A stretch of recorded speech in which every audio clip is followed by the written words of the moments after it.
전쟁이라는 제목으로 여러분들과 잠시 은혜를 나누고자 합니다. 고대 그리스 역사를 보면 테르모필레 전투라는 전투가 기록되어져 있습니다. 이 테르모필레라는 전투는 페르시아 제국이 서아시아 지역을 다 점령한 후에 이제 그리스 지역에 있는 도시 국가들을 향하여 전쟁을 선포하고 그 그리스를 침범하였던 그런 전쟁의 일부인데요. 그 역사를 보면 페르시아 대군이 약 50만 대군이 그리스를 침공해 왔습니다. 그런데 스파르타 용사들 300명이 테르모필레 협곡에서 그 페르시아 대제국의 군사들을 막아섰습니다. 그리고 그들이 거기서 3일 동안 치열한 전투를 벌이면서 그 페르시아 제국의 대군들을 3일 동안 묶어뒀어요. 그래서 그리스 연합군들이 다시 이렇게 재정비해서 정말로 그 3일 동안 많은 것들을 만반의 준비를 해서 페르시아 제국의 그 대군을 물리칠 수 있게 되었다라는 그 기록이 있습니다. 물론 그 300인은 3일 동안 전쟁을 하면서 많은 것들을 소비했고 그 자리에서 모두 다 목숨을 잃고 말았습니다. 이것과 비슷한 이야기가 오늘 성경에 나옵니다. 그것이 바로 기드온의 300용사의 이야기입니다. 기드온의 300용사, 우리가 너무나 잘 알고 있는 이야기이기도 한데요. 이 당시에 이스라엘 백성들은 굉장히 어려운 상황에 처해져 있었습니다. 왜냐하면 그 이스라엘 백성들 주위에 살고 있었던 미디안 족속들이 굉장히 강성한 대국을 이루어가고 있었기 때문에 그랬습니다. 미디안 족속들이 그 주변에 있는 다른 블레셋, 다른 족속들과 이미 연합을 맺었고 그들을 자기들의 세력에 복속시켰습니다. 그리고 이 미디안 족속들은 그 유목민들이었는데 그들이 타고 다니는 약대들을 잘 훈련시켜서 아주 기동력을 갖춘 그런 군대를 가지고 있었습니다. 이들이 날마다 심심하면 이스라엘 백성들, 이스라엘 땅을 침범해서 이스라엘 백성들에게 가지고 있었던 것들을 약탈해 가기 시작했어요. 굉장히 어려운 시절을 보내고 있었습니다. 미디안 사람들이 침범을 해올 때마다 이스라엘 백성들은 그것에 대적할 수 없었고 그들은 오히려 도망가고 산으로 피하고 동굴로 피해갈 수밖에 없었던 그런 상황이었습니다. 그런 상황 가운데 있었던 이 이스라엘 백성들을 하나님께서 구원하시기로 작정하셨어요. 하나님께서 이 미디안 백성들을 몰아내고 하나님의 이스라엘 백성들을 다시 한번 세워나가시기 위해서 기드온을 부르셨습니다. 그리고 기드온에게 큰 사명을 주셨죠. 이 미디안 백성들과 전쟁을 해서 이 미디안 백성들을 이 땅에서 몰아내게끔 하나님께서 그런 사명을 기드온에게 허락하셨습니다. 기드온이 그 사명을 받고 그 뿔나팔을 불었을 때 기드온 곁에 모여든 이스라엘의 군사, 백성들이 약 3만 2천 명이었습니다. 3만 2천 명이 모여들었어요. 3만 2천 명의 이스라엘 백성들이 이제 미디안 군사들과 함께 전쟁을 해야 되는데 성경의 기록을 보니까 미디안의 백성들이 얼마나 많은지 바닷가의 모래처럼 많았다라고 기록을 하고 있습니다. 나중에 뒤에 가서 이 성경을 다시 한번 보게 되면 정확하게 미디안 군사들의 숫자가 13만 5천 명이라고 기록하고 있어요. 3만 2천 명하고 13만 5천 명이 이제 전쟁을 해야 되는 상황입니다. 이거를 비율로 따져보니까 4대1 정도의 싸움이 되는 거예요. 4대1 정도. 싸움을 아주 잘하는 그런 용사들이라면 4대1 정도의 싸움이면 어쩌면 가능할 수 있겠다라는 생각이 듭니다. 물론 쉽지 않은 싸움이 되겠죠. 그런데 4대1 정도의 싸움, 정말로 이들이 다 용사들이라면 4대1 정도의 싸움은 어떻게 하든지 이겨볼 수 있겠다라는 그런 생각이 들지요. 그런데 하나님께서 2절 말씀을 보니까 이렇게 말씀하세요. 여호와께서 기드온에게 이르시되 너를 따르는 백성이 너무 많은즉, 너무 많다는 거죠. 내가 그들의 손에 미디안 사람을 넘겨주지 아니하리니 이는 이스라엘 백성이 나를 거슬려 스스로 자랑하기를 내 손이 나를 구원하였다 할까 함이라 그랬어요. 이스라엘 백성들이 정말로 다 용사들이기 때문에 4대1 정도는 어떻게 해볼 수 있을 것 같다. 인간적으로 정말 내가 최선을 다하면 4대1 정도는 어떻게 될 것 같다. 근데 하나님께서 뭐라고 말씀하셨냐 하면 그들의 손에 미디안 사람을 넘겨주지 아니하리니 이는 이스라엘 백성이 나를 거슬려 스스로 자랑하기를 내가 나를 구원하였다 할까 함이다. 그러니까 하나님께서 원하시는 것은 그런 모습이 아니었어요. 하나님께서 원하시는 것은 내가 열심히 해서 내가 무언가 이루고 내가 정말로 이것들을 해냈다라고 자부심을 갖는 그것이 아니었다라는 것이죠. 그래서 하나님께서 뭐라고 말씀하시냐면 이제 너는 백성의 귀에 외쳐 이르기를 누구든지 두려워 떠는 자는 길앗산을 떠나 돌아가라 하시니 이에 돌아간 백성이 22,000명이다 그랬어요. 22,000명이고 남은 자가 10,000명 남았습니다. 13만 5천 대 만. 산술적으로 딱 계산하면 13대 5가 되는 거예요. 최소한 13대 5, 14대 5가 되는 거죠. 이게 뭐 우리 남자분들이 고등학교 다닐 때 전설처럼 내가 18대 1과 싸웠어, 17대 1과 싸웠어, 이것도 아니고 14대 1의 싸움이 되는 거예요. 지금 목숨을 걸고 싸워야 하는 이 전쟁에서 14대 1, 이것은 거의 불가능하다고 생각이 듭니다. 어떻게 아무리 뛰어난 용사라 할지라도 14대 1의 이 전쟁을 이길 수 있겠는가? 참 어려운 일이죠. 그런데 하나님께서는 참 희한하신 분이에요. 또 뭐라고 말씀하시냐 하면 여호와께서 또 기드온에게 이르시되 백성이 아직도 많다. 아직도 많다는 거예요. 14대 1인데 아직도 많다는 거예요. 그러면서 그들을 인도하여 물가로 내려가라. 거기서 내가 너를 위하여 그들을 시험하리라. 그리고 나서 하나님께서 물가에 내려가서 물을 먹게 하셨는데 손으로 움켜서 개처럼 핥는 자들은 하나님이 선택하셨고 무릎 꿇고 마셨던 자들은 다 집으로 돌아가라고 하셨어요. 그래서 남은 자가 300명입니다. 300명. 13만 5천 대 300. 이게 몇 대 몇일까요? 금방 계산이 안 되시죠? 450대 1입니다. 450대 1. 450대 1의 싸움이 되는 겁니다. 이건 불가능하죠. 이길 수가 없어요. 가능하지가 않습니다. 전 우리 하나님이 참 정말 생각이 있으신 분인가 이런 생각이 들 때가 가끔 있어요. 왜냐하면 너무 말도 안 되는 말씀을 하시니까 도저히 산술적으로 계산도 안 되고 우리 능력으로 이것을 감당할 수 있는 것도 아닌데 가끔 우리에게 하나님 정말 짓궂게도 이런 것들을 요구하실 때가 있단 말이죠. 450대 1의 싸움이 어떻게 가능합니까? 그런데 하나님께서 300명만 남겨놓고 나머지 9,700명 돌려보내라는 거예요. 14대 1도 힘든데 450대 1의 싸움이 목숨을 걸고 과연 누가 할 수 있겠어요? 그런데 여러분 우리가 분명히 알아야 됩니다. 우리가 볼 때는 하나님 당신은 너무 짓궂으세요. 하나님 이거 정말 말도 안 되는 것을 우리들에게 말씀하시는데 정말 이거는 너무 하세요라고 우리가 고백할 수밖에 없는 그런 상황을 하나님께서는 가장 좋아하신다는 거예요. 가장 좋아하시는. 이게 무슨 말이냐면요. 우리 힘으로 무언가 할 수 없어서 내가 정말로 다 내려놓고 내가 하나님을 바라볼 수밖에 없는 그런 상황. 그 하나님을 붙잡고 기도할 수밖에 없는 상황. 하나님을 부여잡고 내가 눈물을 흘릴 수밖에 없는 그런 상황. 내가 믿음을 가지고 하나님 앞에 설 수밖에 없는 그런 상황. 내가 무엇을 할 수 있다가 아니라 나의 모든 것을 다 내려놓고 하나님밖에 바라볼 수밖에 없는 그런 상황. 그 상황을 하나님께서 가장 좋아하시고요. 그런 상황 가운데 하나님께서 역사하시는 것들을 우리는 성경 가운데서 참 많이 발견합니다.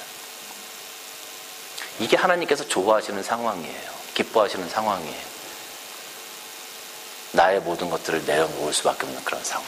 하나님께서 어떻게 보면 우리가 그런 얘기 자주 하지 않습니까? 하나님 참 희한하시지. 우리가 기도할 때 어차피 응답해 주실 거면 그냥 빨리 응답해 주시면 되지. 왜 끝까지 우리를 몰아놓고 눈물 콧물 다 빼게 해놓고서 나중에 마지막 때에 그렇게 응답해 주실까? 우리 그런 얘기 종종 하지 않습니까? 근데 그럴 수밖에 없는 게 끝까지 가지 않으면 우리가 하나님을 바라보지 않아요. 끝까지 가지 않으면 내 스스로 내 자신을 내려놓으려고 하잖아요. 마지막까지 붙들고 있는 게 내 자신이기 때문에 그래요. 마지막까지 붙들고 있는 나 자신, 내 자존심, 나의 능력, 내가 가진 것들을 다 내려놓고 하나님 바라볼 때 하나님께서 그때 비로소 역사하시는 거예요. 이게 하나님께서 역사하시는 방법이거든요.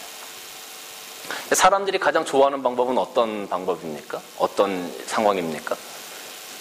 일단 계산을 해서 무언가 남아야 돼요. 계산을 해서 내가 무언가 할 수 있다는 결론이 나와야 사람들은 좋아합니다. 그래야 사람들은 무언가 하려고 그래요. 그게 안 되면 사람들은 겁먹고 하지 않으려고 그래요. 여러분, 지금 하나님께서 좋아하시는 상황 가운데 있는 민족은 이스라엘 민족이었어요. 300명밖에 없었어요. 450대 1의 전쟁을 해야 돼요. 감당할 수 없는 전쟁을 해야 돼요. 하나님밖에 바라볼 데가 없어요. 근데 미디안은 어때요? 13만 5천 명이나 있어요. 450명이나 450대 1, 450명이 한 사람만 해치우면 되는 거야. 얼마나 당당하겠습니까? 얼마나 자신 있었겠습니까? 이 싸움에 있어서. 이 싸움은 무조건 이긴다. 이 싸움은 무조건 우리가 승리한다라고 미디안이 자신하지 않았겠습니까? 그런데 결과는 어떻게 됐습니까? 하나님께서 그 300명을 사용하셔서 이 450대의 1의 이 전쟁을 이스라엘 백성들이 승리하게 하셨잖아요. 미디안 사람들은 자기들의 힘을 의지하고 싸웠어요. 이스라엘 백성들은 하나님을 의지하고 싸웠어요. 게임이 안 되는 거예요.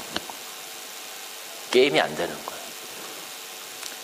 하나님께서는 하나님 당신을 의지하는, 그리고 하나님을 향하여 전적으로 헌신하는 그 300명의 용사를 사용하신 겁니다.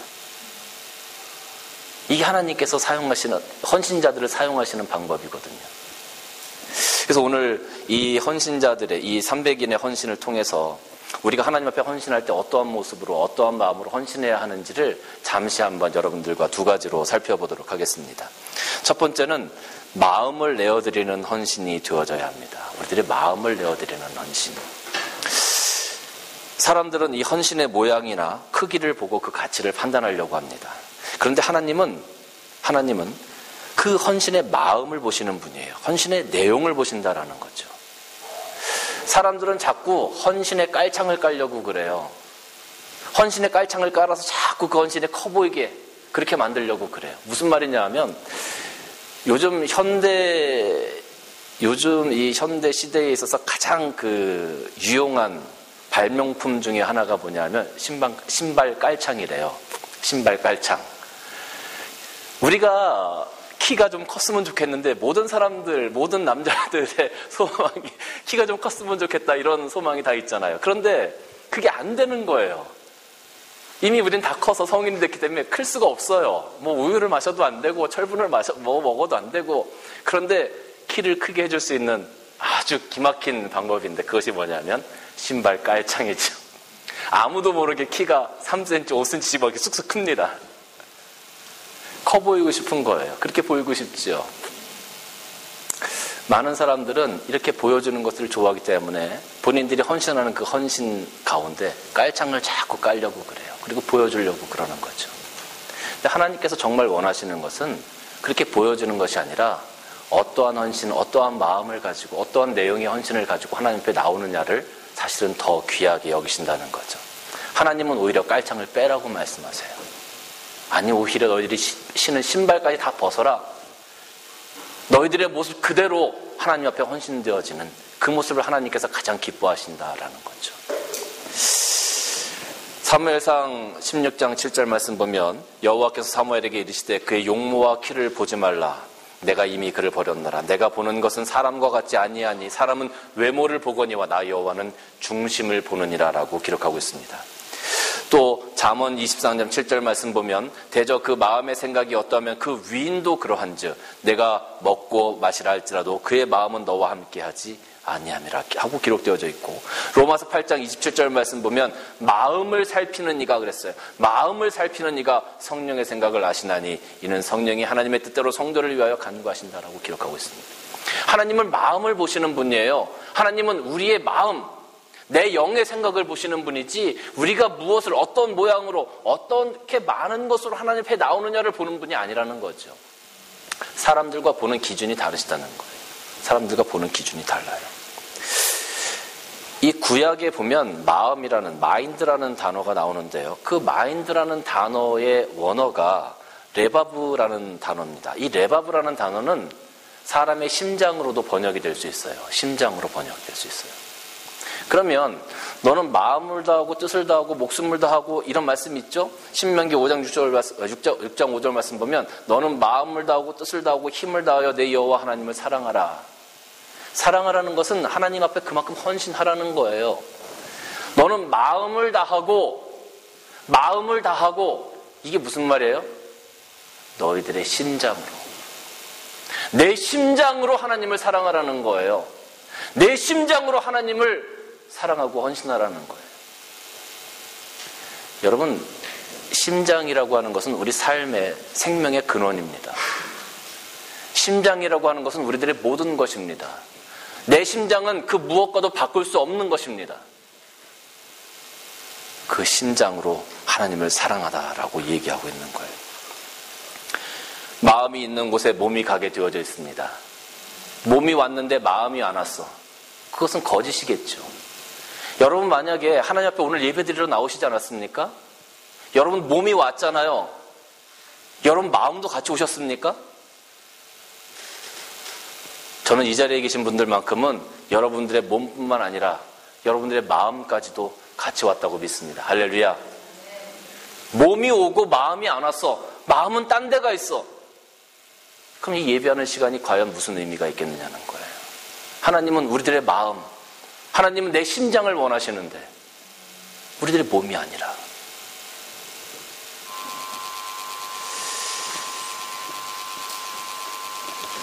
어떤 사람이 만약에 여러분들에게 명품백을 사주는데 그 마음을 주지 않는 사람이 있고, 또 한 사람은 명품백을 사줄 수는 없지만 그 마음을 주는 사람이 있어요. 그럼 여러분 누구를 선택하시겠습니까?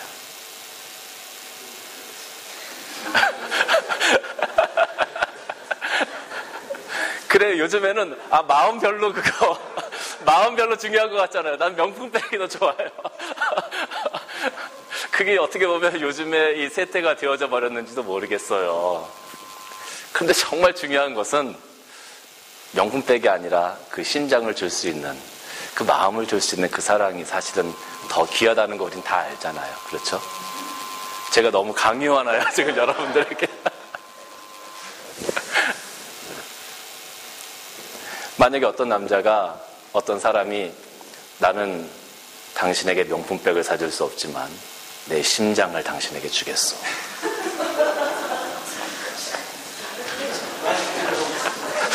이게 제가 기대했던 반응이 아닌데 제가 이렇게 말하고도 제가 굉장히 이렇게 좀 느끼하고 쑥스럽다는 생각이 드네요.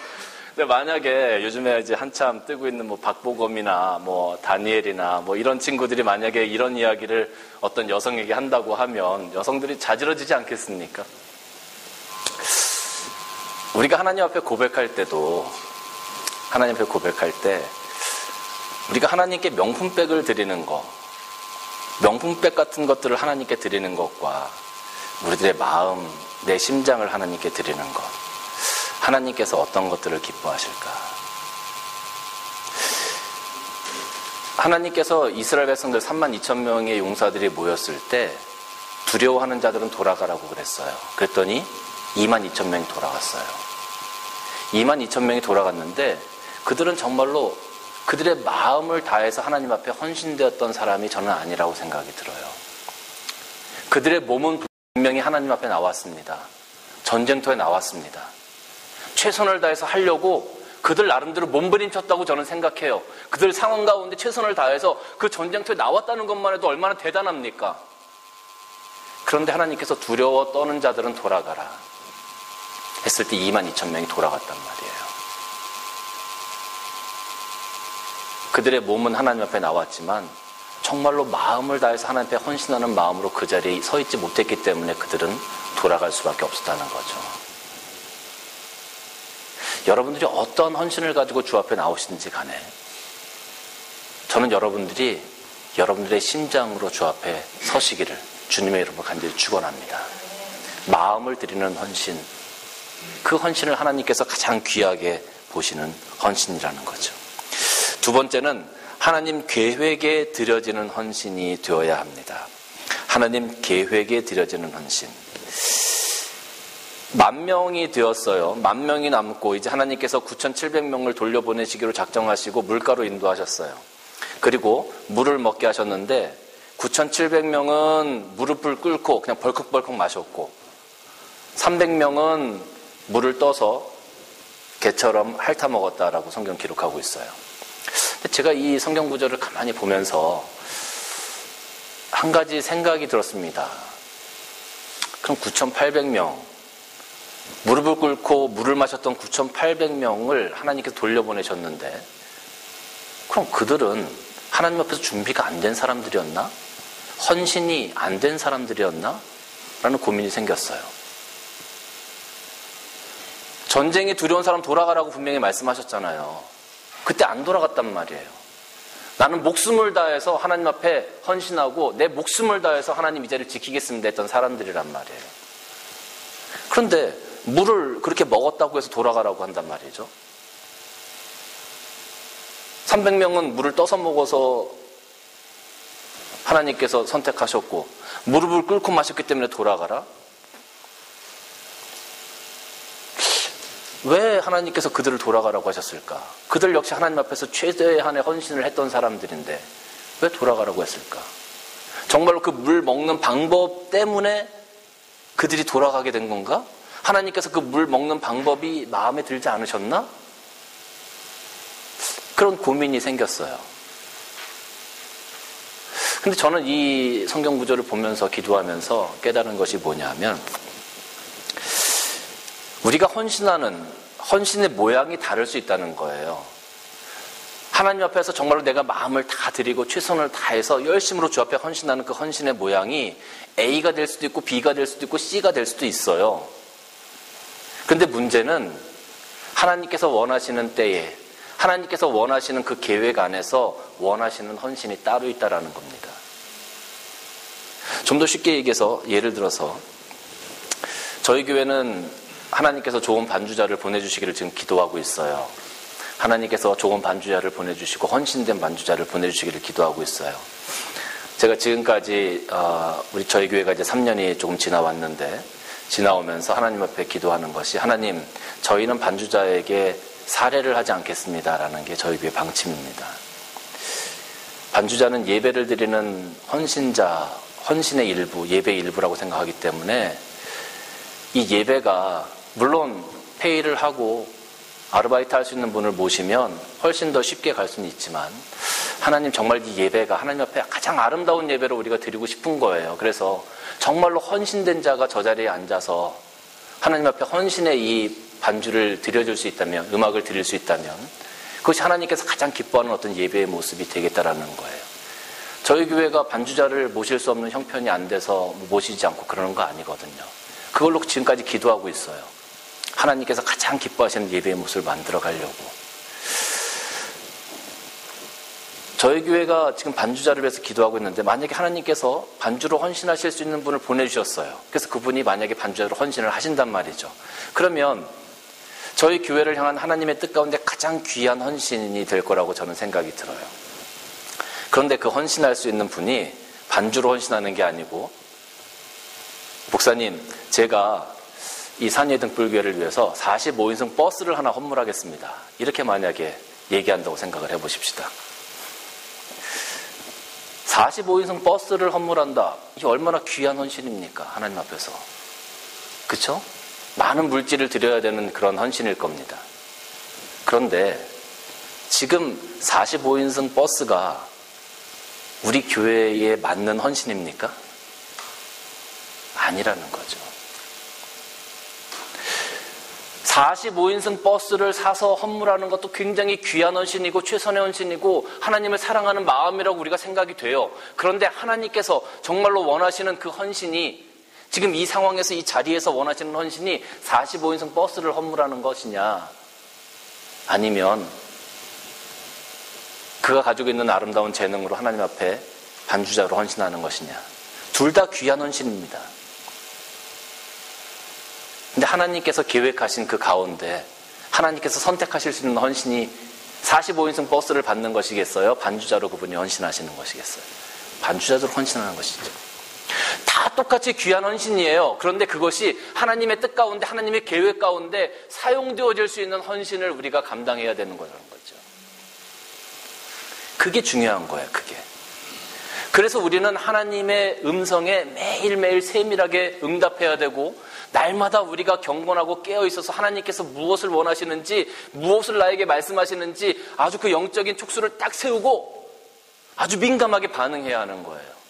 어떤 사람들은 열심히 주 앞에 헌신합니다. 최선을 다해서 합니다. 그런데 그 헌신 때문에 교회가 시끄러지고 사람들이 상처받게 되어져요. 그 사람은 정말로 하나님 앞에서 최선을 다하는 헌신이거든요. 목숨을 걸고 자기 열심을 다해서 하는 헌신이 되거든요. 그것도 귀한 헌신인데 왜 그렇게 귀한 헌신 때문에 교회가 문제가 생겨지고 시끄럽게 되어지고 사람들이 상처를 받느냔 말이에요. 귀한 헌신이긴 하지만 그 상황 가운데 하나님의 계획 가운데 합당한 헌신이 아니기 때문에 그런 거예요. 물을 무릎 꿇고 마신 9,700명, 물을 손으로 들어서 개처럼 핥아먹은 300명, 똑같이 하나님 앞에 헌신된 사람들이었어요. 그런데 하나님께서 그 당시에 기도원과 함께 사용하시기를 원했던 그 당시에 하나님의 계획에 합당한 그 헌신은 300명의 헌신이었다라는 것이죠. 9,700명의 헌신이 잘못된 헌신이라는 것이 아니라 그것도 귀하지만 하나님의 계획 가운데 사용되어질 만한 헌신은 바로 그 헌신이었다는 거예요. 우리가 교회 내에서 우리가 하나님의 나라를 우리가 믿음인으로 살아가면서 굉장히 많은 헌신과 봉사를 합니다. 그런데 정말로 하나님께서 기뻐하실 만한 하나님께서 원하시는 그 상황에 그 계획에 딱 맞는 헌신을 우리가 할 수 있어야 돼요. 그 자리에 서는 것이 중요해요. 우리가 더 큰 헌신도 할 수 있고요. 더 많은 것도 감당할 수 있어요. 그런데 그것이 하나님의 계획에 맞지 않는다면 오히려 하나님의 계획을 방해하는 헌신이 될 수 있다는 거죠. 그래서 우리가 기도해야 되는 거예요. 그래서 깨어 있어야 하는 거예요.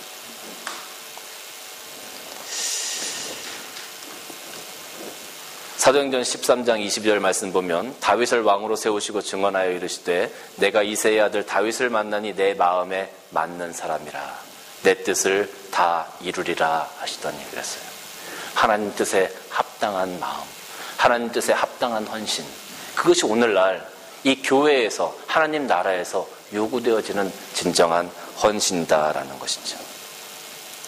하나님 뜻에 합당한 헌신자를 통해서 이루어 가시는 하나님의 역사가 있습니다. 그 역사를 경험하시는 여러분들이 다 되어주시기를 주님의 이름으로 간절히 축원합니다. 오늘 저희 교회에서는 호주노회 원례회가 열립니다. 많은 교회 목사님들이 오시고 또 우리 많은 성도님들이 여러 가지로 헌신을 해주셨습니다. 어떤 분들은 오늘 오프가 아닌데 다른 날과 바꿔서 오늘 하루를 쉬게 만드신 분도 계시고 또 어떤 분들은 새벽부터 장에 나가서 장을 봐오는 헌신을 하신 분도 계시고 어떤 분들은 일주일 내내 어떻게 테이블을 세팅할까를 고민하신 분들도 계시고 여러 가지로 이렇게 헌신하고 여러분들이 함께 해주시는 그런 부분들을 통해서 아마 우리 오늘 저녁에 이 호주노회 원례회가 잘 이루어지리라 생각이 듭니다.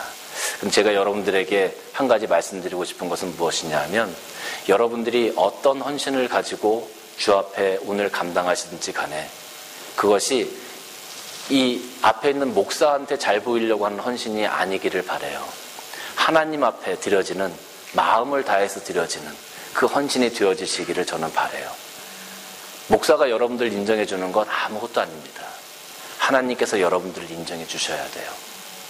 그러한 마음으로, 그러한 기쁜 헌신으로, 그러한 뜻을 다해서 여러분들이 오늘 하루에 이 일들을 감당해 나갈 때 하나님께서 기뻐하시는 모습으로 정말로 그 함께 하시는 목사님들이 우리 교회, 우리 성도들의 그런 헌신들을 바라보면서 야, 정말 본받을만 하구나 라는 도전을 받아서 돌아가실 수 있다면 정말로 우리가 지금 비전을 세우고 이 시드니 땅에 있는 모든 교회들에게 롤모델이 되자고 하는 그 비전을 이루어가는 첫 스텝이 되지 않겠습니까?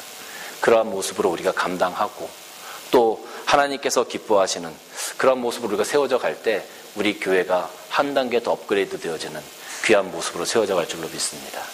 여러분의 헌신을 통하여 교회가 세워지고 여러분의 헌신을 통하여 하나님께서 기뻐하시고 또 여러분의 헌신을 통하여 많은 사람들이 본받을 수 있는 그러한 진정한 헌신을 통해서 여러분들의 삶이 하나님 앞에 인정받으시기를 주님의 이름으로 간절히 축원합니다.